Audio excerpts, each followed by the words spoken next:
Hello everybody. Hello. Hello. I'm going to go just slightly off centre because I don't feel quite safe. What's the word? Targeted. Lovely to see you all. Thank you for coming. Nice to have the heating on. Yes. So we don't all have to sit in blankets. Topic for this week was feelings. Feelings. Feelings, emotions. Emotions. Same thing. Same kind of thing. Yeah. And sort of in particular repressed, buried, smuggled away feelings and emotions. So we'll get around to that in a minute. We'll start with a little mindful exercise to get us in the moment. I'm going to save the clapping. We'll do the clapping later. Just to mix it up, just to keep it fresh and good. We will start with. We'll start with some arm movements, just some mindful arm movements. We're quite cosy here. Mindful elbowing each other in the chin. We did karate last week. Yes, we were. Julie was doing karate last week. Oh, that's right, yeah. How is your arm? Is it all right now? They put it back in the socket?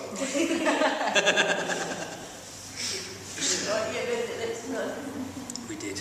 We learned. We had some training. We learned from others. Okay. So all we do is we breathe in and bring the arms up so they touch at the top, and then we breathe out and lower the arms, and just follow the movement as we breathe, and just be aware.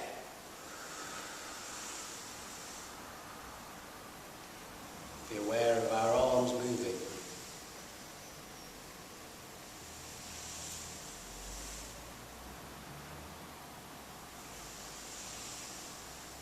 Aware of our breath.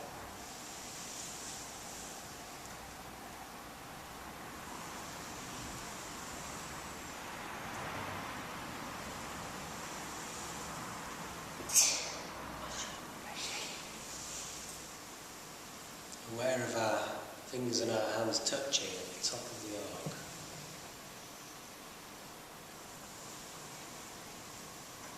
And aware of them moving apart.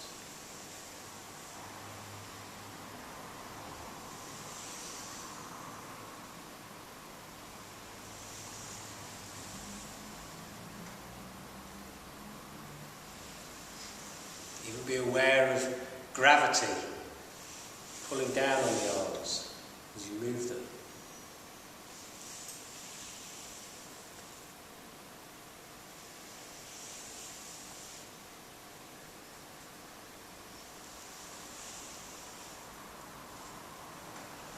Good. When you're ready, you may relax, open your eyes. So what do we know about feelings, emotions? Anybody got any suggestions? There is. There's good ones, there's bad ones, there's positive ones, negative ones. Sometimes they, it's a bit of a funny way to express it. Jump out of you, you don't realise you might be crying or laughing, and they just inside and come out at random times. Uncontrollable. Yes, that's something I didn't quite know. No, that's all right. That's fine. No, you're right. Weird as well. Unpredictable. They're very, So they can be unpredictable, they can be uncontrollable. They can be good and bad. So you can, there's happiness, the good ones, happiness, joy, love, and then the negative ones are sadness and anger, frustration. There's probably more negative ones actually. So if you start listing them out, there's probably more bad ones. Not that we like labelling things, but there are more that we think of as being bad and negative than there are positive. They can be difficult to control. They can be influenced by, they can be influenced by drinking, eating, what you eat. Yeah. So give me on a cup of coffee and on a pain in the neck. You know, do you know what I mean? Yes, I do. No, I do. They it can be jittery or whatever. Well, normally we think of our feelings and our emotions as responses to what's going on around us. You know, if we are watching a comedian telling us jokes and making us laugh, then we respond to that by being happy and laughing. If we are watching, you know, if we're watching one of those appeals on the charity, you know, watching Red Nose Day, and there's some appeal where they're tugging at your heartstrings, showing you pictures of some poor little urchin in wherever who's suffering and has this temper, and you're just, So we often it's a response to a situation, but it can also be a response to something which is not necessarily a situation. I mean, when I'm hungry, I am terrible. I am just obnoxious. You know, the number of times I've been out shopping and my wife will say, "Just go and buy a Snickers or something."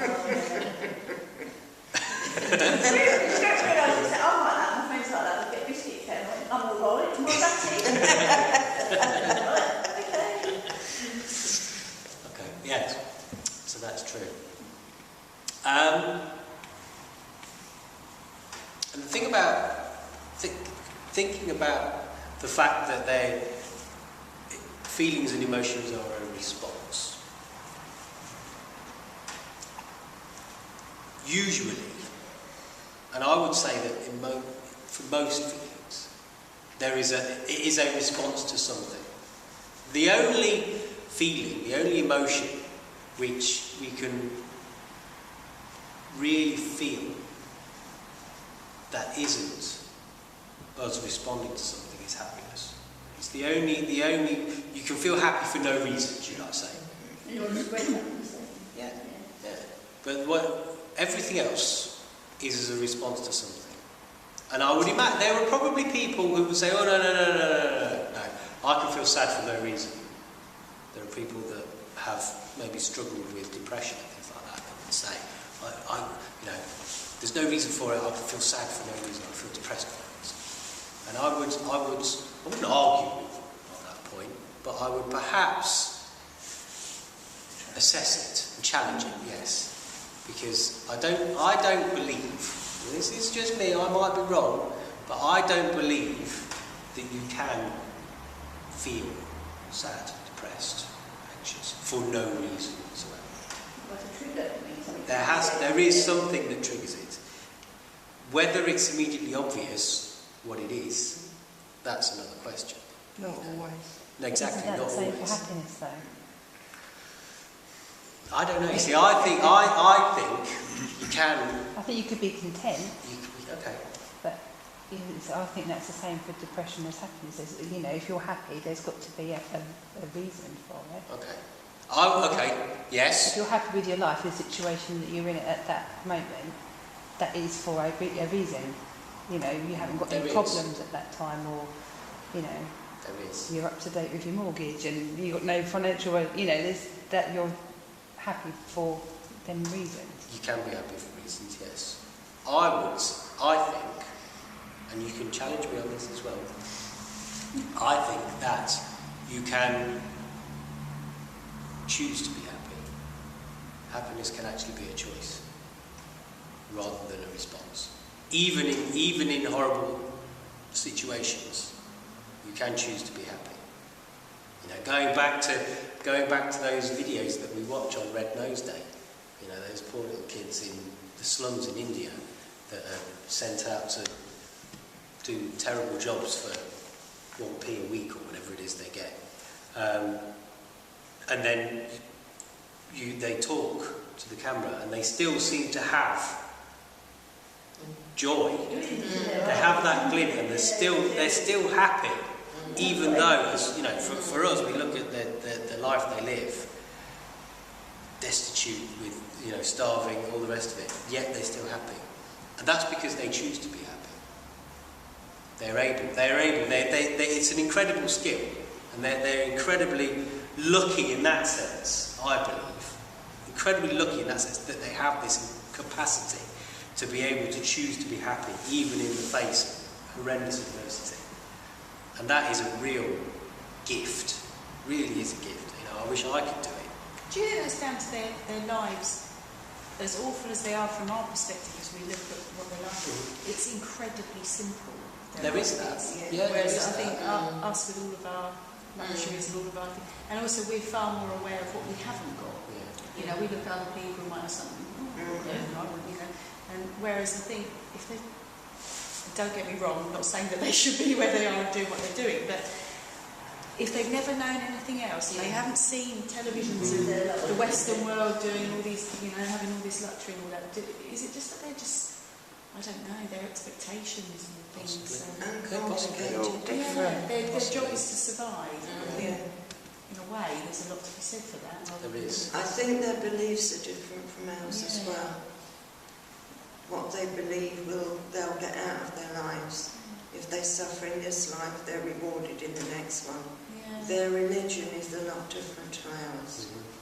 They can cope with that sort of thing because they believe that the next one is going to be better. And we don't believe that. Most of us don't believe there's a next life. But a lot of the Indian cultures believe in more than one life. And you're rewarded for what you go through this time. You're rewarded in the next one.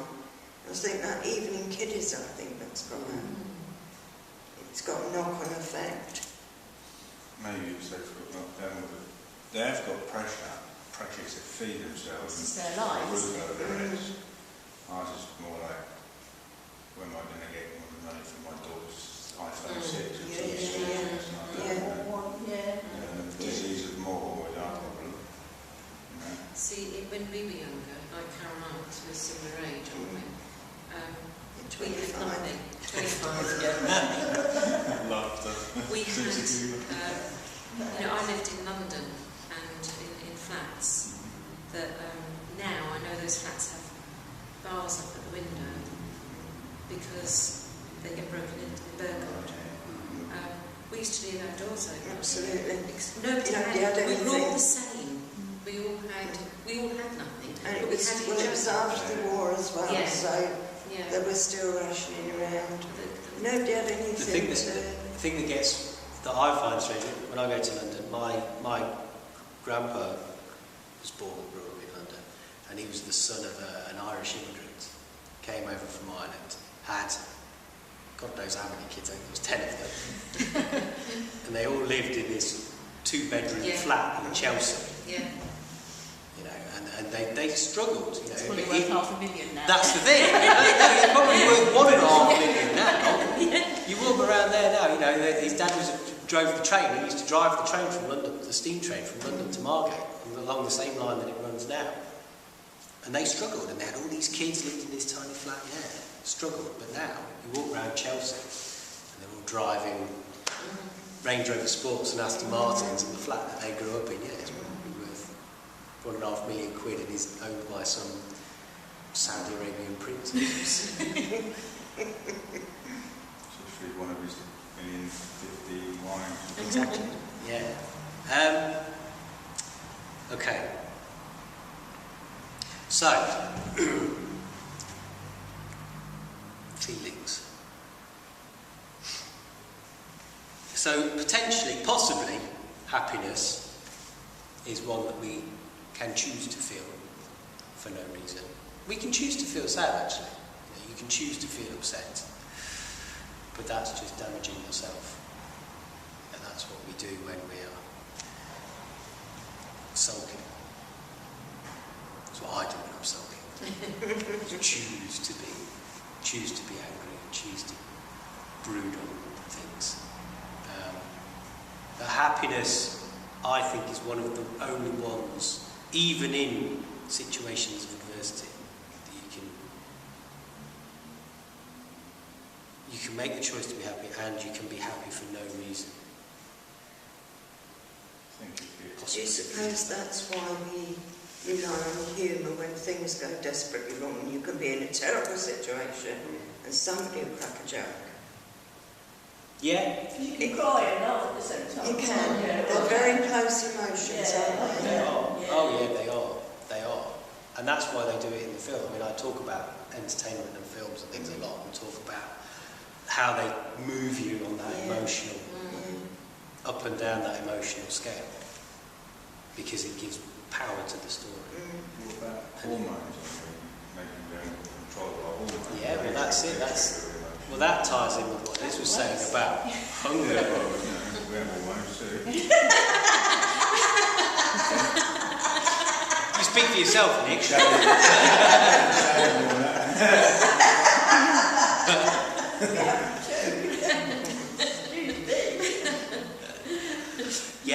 Yes, we are slaves to the chemicals that course through our veins and interact with our synapses and make us respond in ways that are possibly not as appropriate as they should be. Both male and female, young and old. I think we can use our thinking to change the way we feel. Yes, sometimes, yeah. I mean, if you develop an attitude of gratitude, and you're grateful for what you've got, even though it might not be much, but you appreciate it, and you see people who've got less than you, you think, well, you know, that could be me, but it's not, so I'm grateful, and that can make you feel better. So maybe release endorphins or something to the bloodstream. I don't know. There's some chemicals and stuff. Help combat the other chemicals. Yeah. Well, we'll think a bit in a minute about the mindful approach to our feelings and emotions, but we'll do another little exercise first. So we'll sit and engage our senses. Just going to stand up for a minute. So we'll start by having a look around. We'll try not to keep on water away. Just start by looking around, seeing what you can see. Maybe spot something new, not seen before this moment.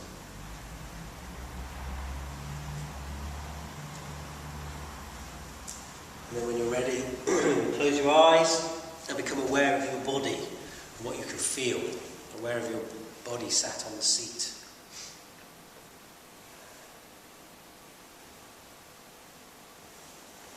Aware of gravity pulling down on your shoulders, on your neck, your head. Aware of the weight of your arms and your hands as they rest on your lap. Aware of your feet in contact with the floor.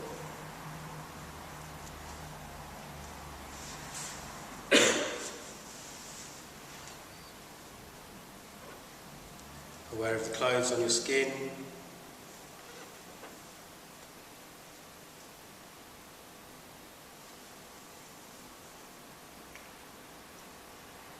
Aware of the very faint movement of air on your face and on your hands.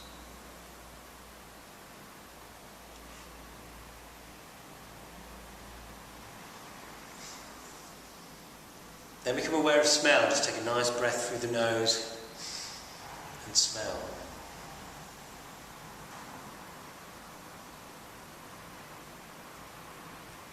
Be aware of taste, as it is in this moment in time.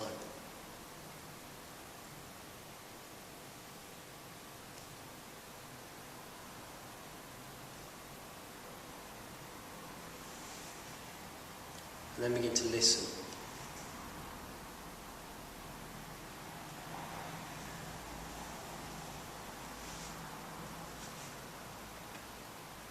Just be aware of sound as it happens, moment by moment.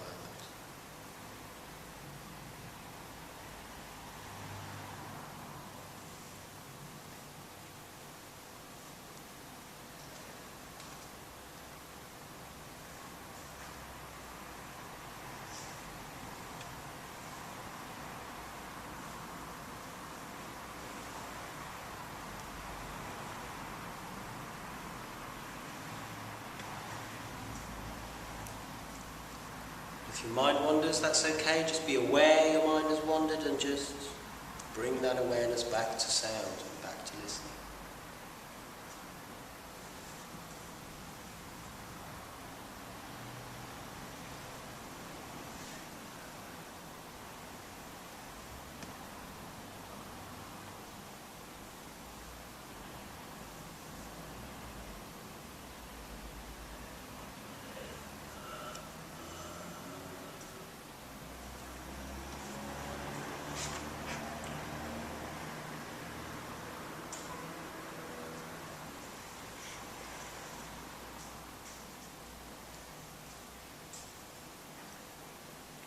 And when you're ready, you can open your eyes.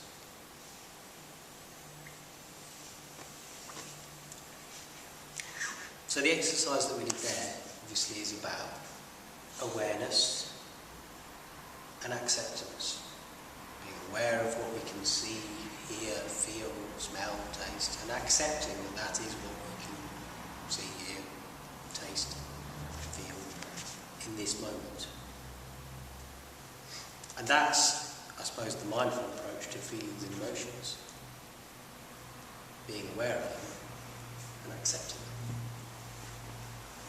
And I guess for some people, that's the difficulty.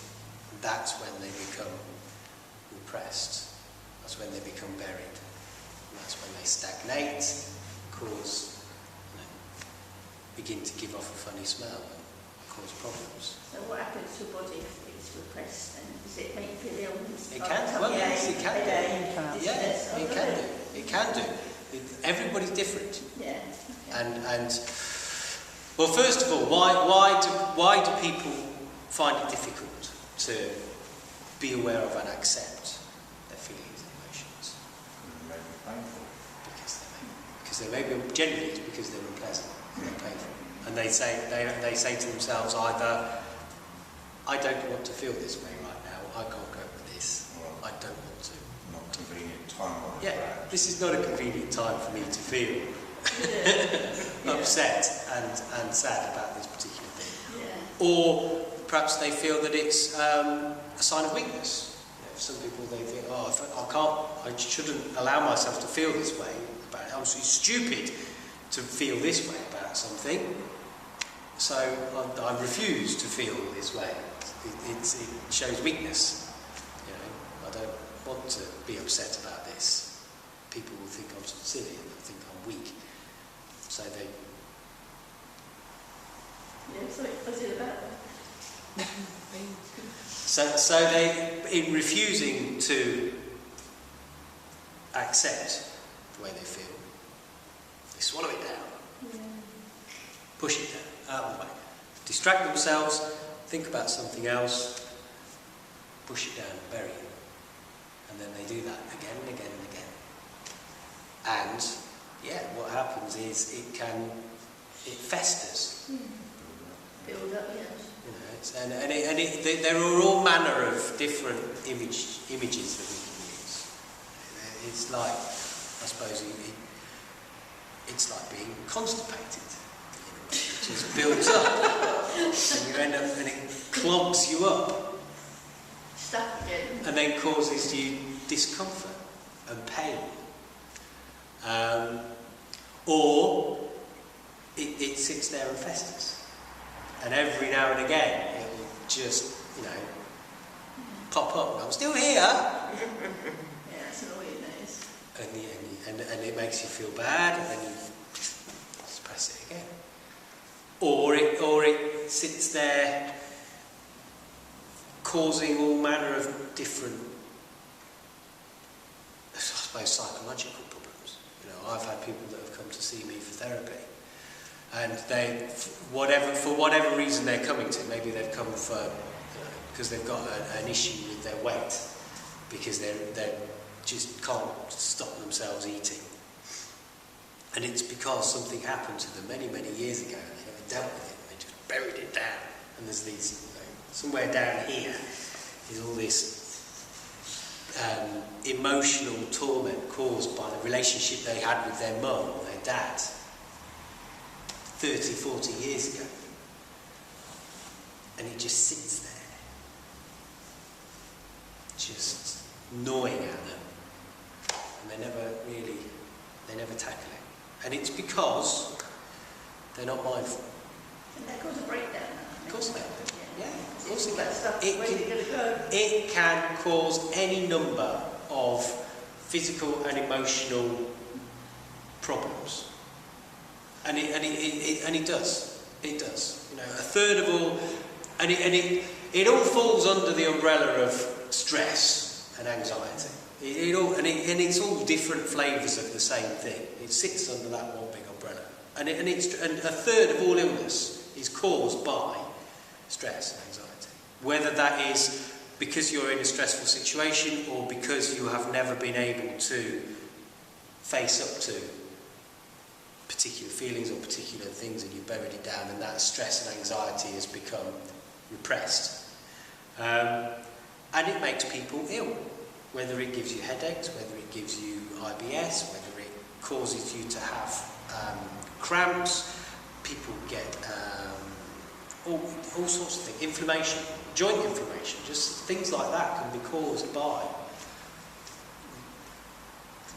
burying and repressing all of this stuff and tackling it. Not being aware of it and not accepting it. So, the secret is to be able to be aware of it and accept it. In the same way as we do when we sit and do a mindful exercise, and just be aware of what we can hear and accept it. In this moment, this is what we can hear, and I accept that that is what I can hear. You know, that's the core of mindfulness, isn't it? Just accepting what's happening around, being aware of what's happening in this moment, and accepting what's happening in this moment, good or bad. You know, if you're in a horrible situation, you know, we say there's the three responses, isn't it?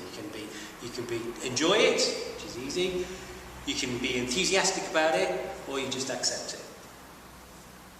And it's the same with the way we feel. You know, the situation that we find ourselves in this moment can make us feel a particular way, or the feelings that we have at this moment.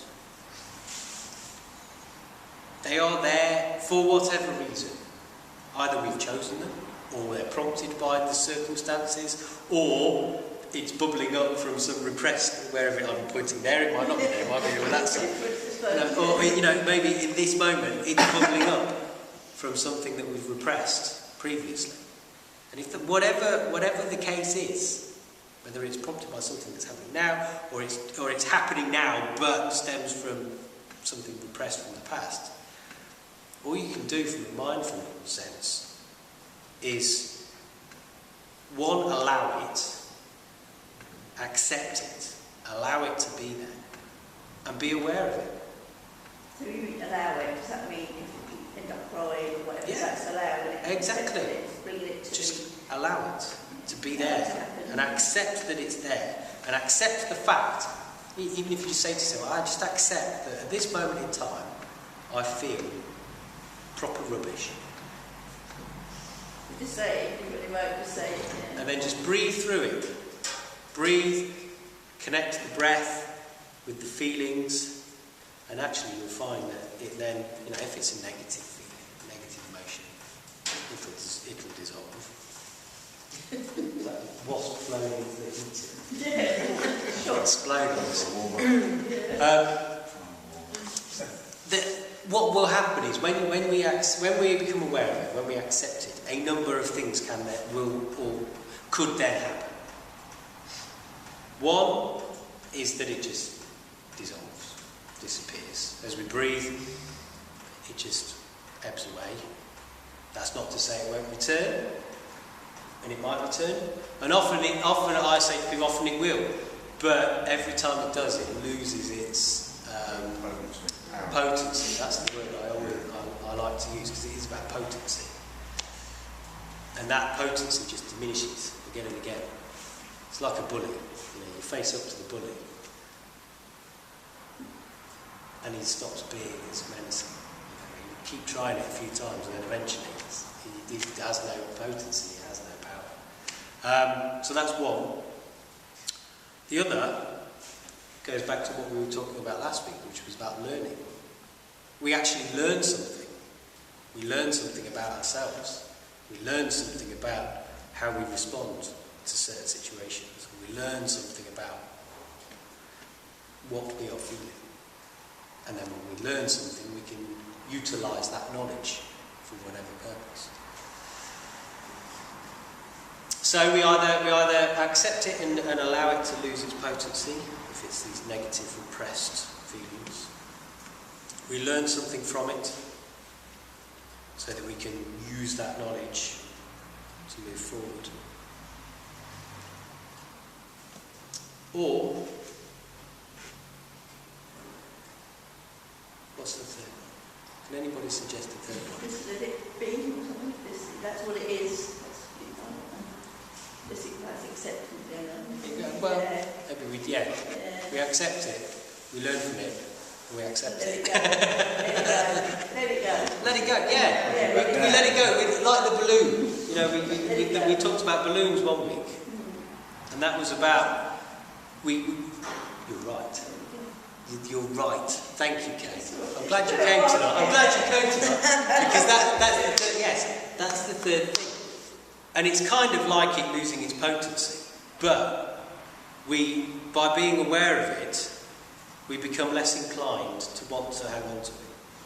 Because that's one of the things that people do when they repress these feelings, is on one level they don't want to deal with it, and they don't want to tackle it. On another level, they actually want to hang on to it.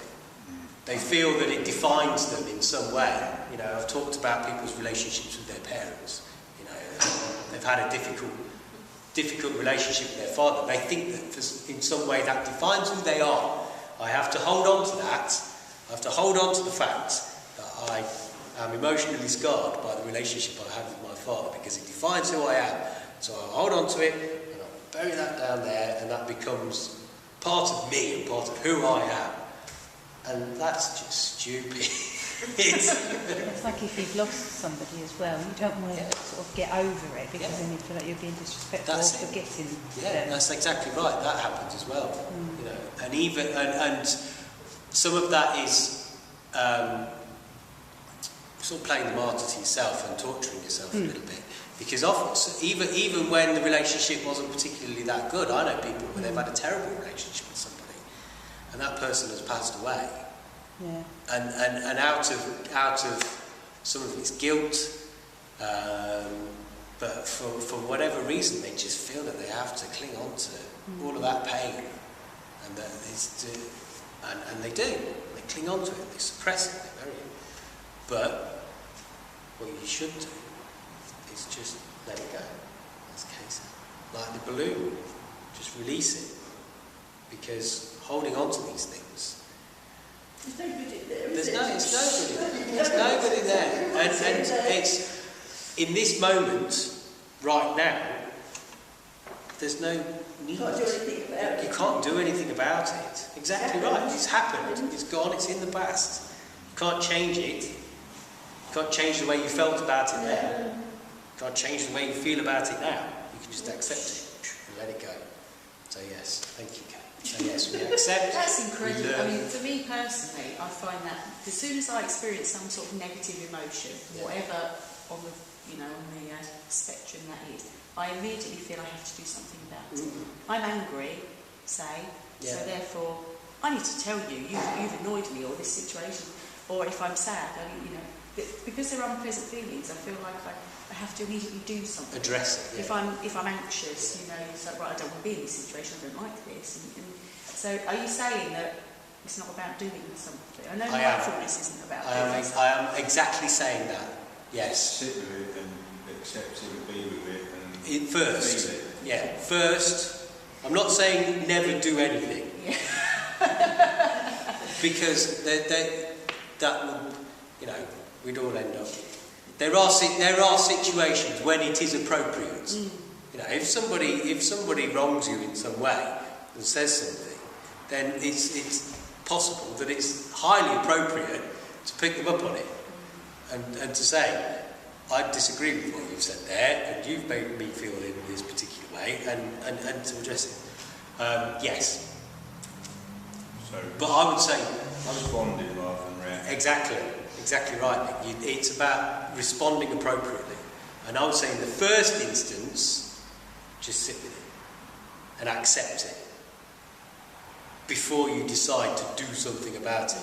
Because it may be that you don't need to do anything about it. It may be that you realise that all it is your response, your reaction to the situation. And that takes away the potency. Again, it takes away the potency. It goes back. We talked a few weeks ago, didn't we? We were talking about other people. And we were talking about the gentleman in the car that cut you up and made you feel a little annoyed. Just a smidgen. And made you use fragrant language and So our character. cast dispersions at this person's character and upbringing. We talked about it, didn't we? We said, but actually, the reality is we don't know his circumstance. No, He might have just had the telephone call to say that his son was in hospital. Absolutely. And that's why he was driving like a lunatic, because he's on his way to find out, that his lad's in a bad way. We don't know. And because of that, it's not, in a situation like that, we can't do anything. There's no need to do anything. Just accept, be aware of how we feel about it, and accept it. And then, once the feelings have dispersed, then we can respond and decide what's the appropriate action to take. And My only defence was he couldn't hear me. It's fine. It's gone. That moment has gone. Absolutely. We've let it go. Yeah. I'm sure he's let it go. Absolutely. Yeah. But it made you feel better at the time. So It did. Did it? Did it make you feel better at the time? Yeah, it made me laugh. Made you laugh? When I thought about my own response, it just made me laugh. Because it was so our character, I thought. So there was a touch of mindfulness came in. Yes, I guess There was. so. Yeah. Yeah, I guess so. All we've got to work on is just flipping it round. But it made it just so our character just made me laugh. Such a ridiculous thing. Can I ask one more quick question? You can ask as many quick I'm trying to get my questions head as you around all this. I'm thinking about it a lot. We've all got people that are close to us in our lives. We have. That we live with, Fortunately. and people irritate people. They and do. there are people that I'm close to, who I love very, very much, who drive me spare on a regular basis, doing the same thing. So I'm coming at it from a mindful point of view, that they may annoy me and I feel aggravated. What's really hard is knowing full well, probably in a matter of days, they're going to do it again. And, you may have talked about it, you may have whatever. The repetitiveness, and it may be something that for our relationship, for our entire life, there's going to be, we don't all see eye to eye the whole time, do we? I'm just being realistic about. And there's things about, and I'm sure I irritate the pants off half my family, if not more. But, there's a lot of things in people that irritate you over and over again. I'm kind of trying to spin a mindful sort of thing. You say you need to sort of let it go, and then you're faced with it again. You've got to leave him. Just got to... I can't even tell him that. Just Just leave him, because the point comes when enough's enough and that relationship ain't working. Sorry, Nick, I suppose. I was just thinking, in that situation, whatever situation, similar to that, there's only two ways to deal with it, really. One is accept that, you cannot change that person to the way you want them to be. There is that. And the only thing you can change is your reaction to that stimulus. Yeah. After years and years, you get to ignore it. Just let it go. It's like noise. I've lived with noisy neighbours and that, and it's really got to, make me crazy. And I've also lived in Shanghai with loads of noise and not heard it. Just zone it out, switch out. I'm reacting to it differently. That's noise. It's not easy. Challenging people. I'm guilty of it. I'm guilty of it last night. Me and my wife had a horrible row last night, and it was stupid. And I've had the guilt of that all day. And it's the same argument that we've had, before. And I know why. She's feeling poorly. She's tired. We've got to sort things out for the kids, and it's not in 1,000 a day, all that kind of stuff. And it's not easy. And I sit up here, I'm a complete phony, I'm not. Make out like I'm great and I know the mindful response to everything. No, I'm just as guilty as everybody else. And it's not easy. It's not easy. The thing that we have to keep hold of, keeping our awareness, is the fact that even though it feels that we have been in this situation before and we are just treading the same old ground again and again and again and again, we're not. Every moment is a different moment. It may feel like it's a repetition, and we've been here before, and it's the same behaviour and the same responses again and again and again. The reality is, it's a different moment. That was then. This moment is this moment now, and it is different. As much as it feels like it's not, it is. And if we want things to be different moving forward, then the only way we can do that is in our own response. And by us being mindful, and with that, all the good stuff that comes from it, so our improved ability to communicate more effectively because we're present and we're responding to what they say rather than going through some conversation in our head and trying to predict what they're going to say and do. And by being open and aware to their situation as well as our own. By responding to things in that way, we can, I don't say try, but we can hope that it will change things. No promises. Is it something that they're unaware Ego's huge. I mean, that's my problem. When I get into those situations with my wife and we have our little ding-dongs, it's my ego. Yeah, exactly. Because I'm right, you're wrong. No, I'm right, and you're wrong. And it's just ego. And our ego is the horrible part of us, which we can try and control. But the only way to combat ego is just to be mindful and be aware. Be aware that it's just ego doing it. Yeah. And once you get past ego, and you can be mindful and you can be accepting, then actually, if you can accept those annoying little things that people do, because ultimately, does it really matter? We were arguing about, we ended up having an argument because it was to do with because of ironing. Ironing clothes. I can beat that. Before I came out this evening, my 12-year-old daughter had to make a 3D model of a cell, an animal cell with a nucleus. And I was saying, she'd already half done it, and she said, how do I get this bit to stay there? And I said, we need to glue it. And my husband said, no, you just need cocktail sticks through it. And I said, we need to turn it over when it's done. If it's just on a cocktail stick, it's going to fall off. We need to glue it. And we set it up, it's so annoyed with each other over the details. My daughter's sort of sitting there, oh, for Pete's sake. And that's the thing, isn't it? It's stupid stuff.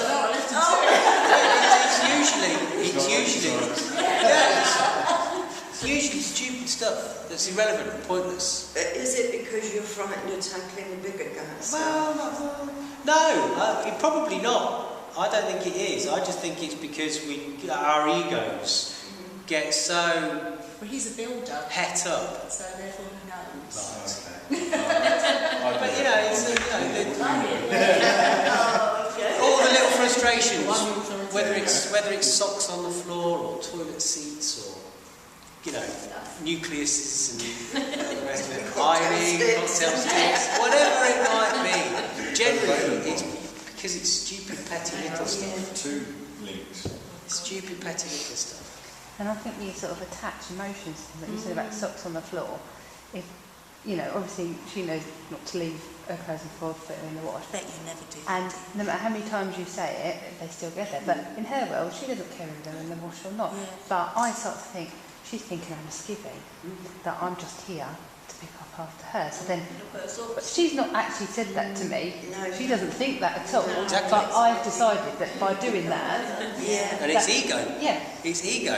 It's your ego saying, oh, I think I will this. And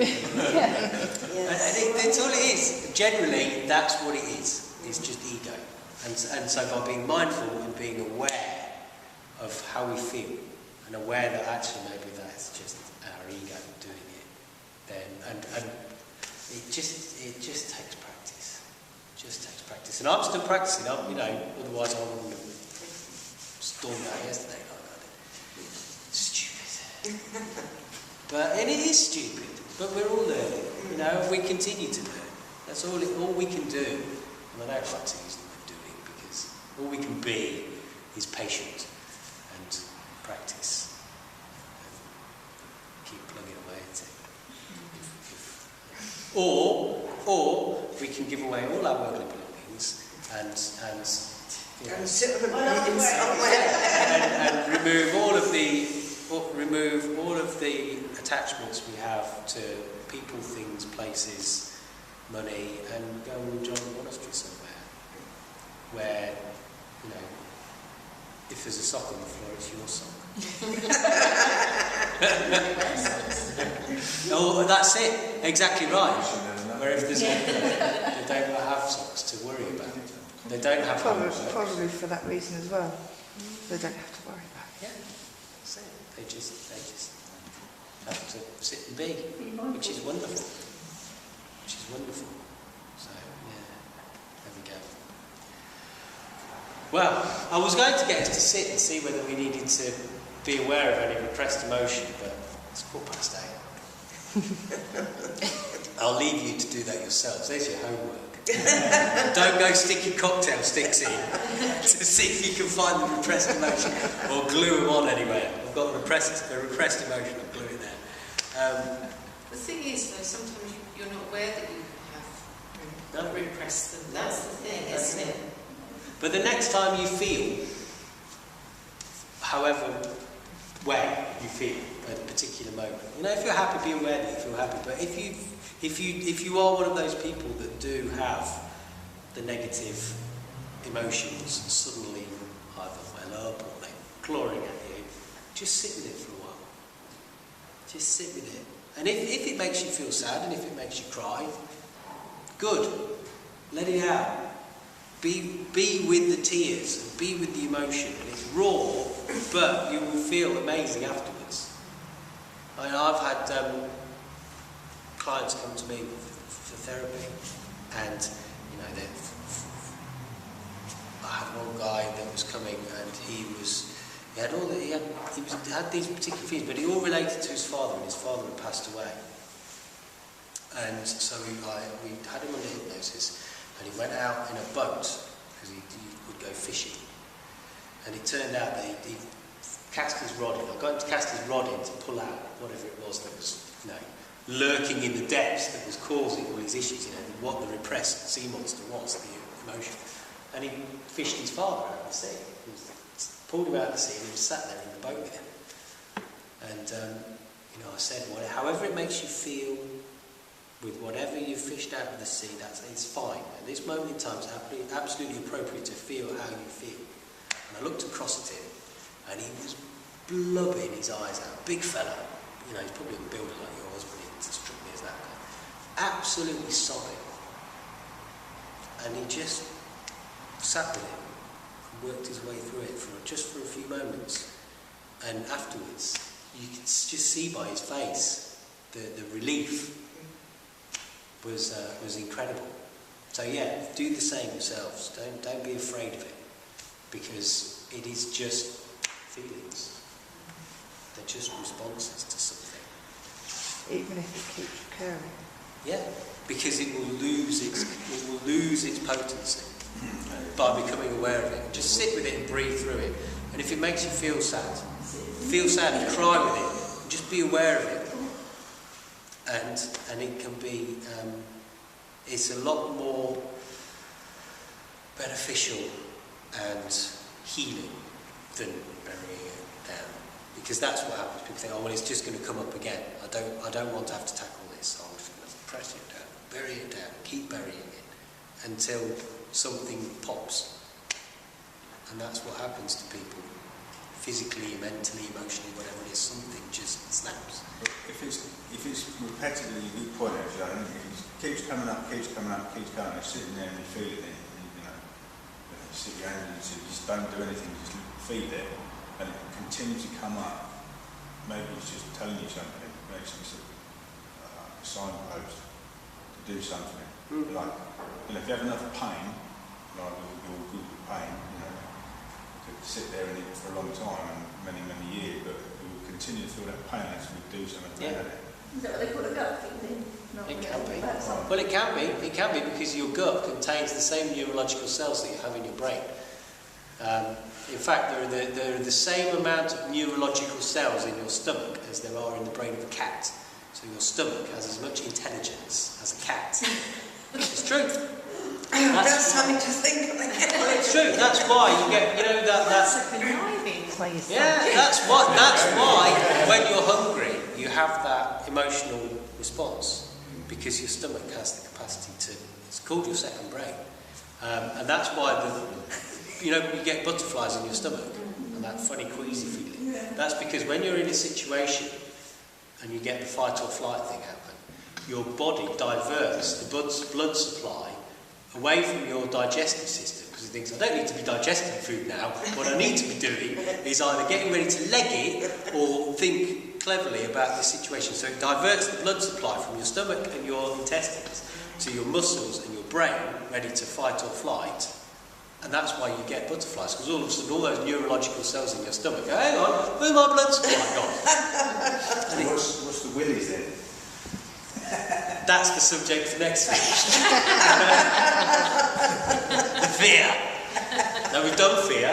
We've done fear already, but we'll have to do fear again. Okay. What have you asked about? Because obviously I haven't been here for quite a lot of sessions, came when you first started. Yeah. And I have watched a few of the... I could do a greatest hits. People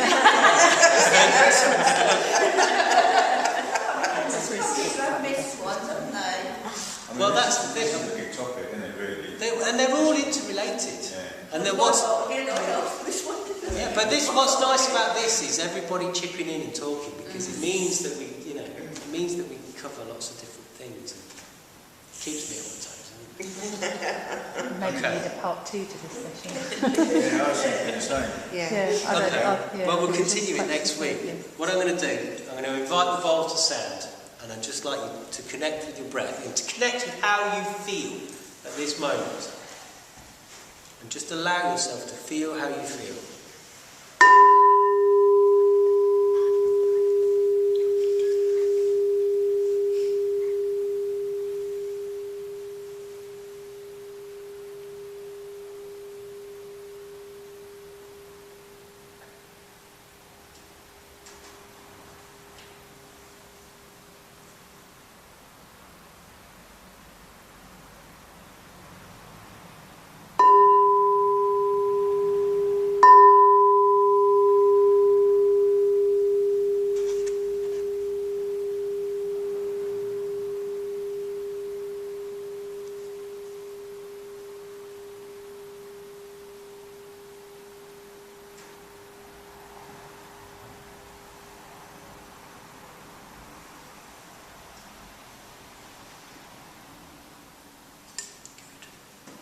And the trick is not to think about it. Think about how you feel. Just be aware of it.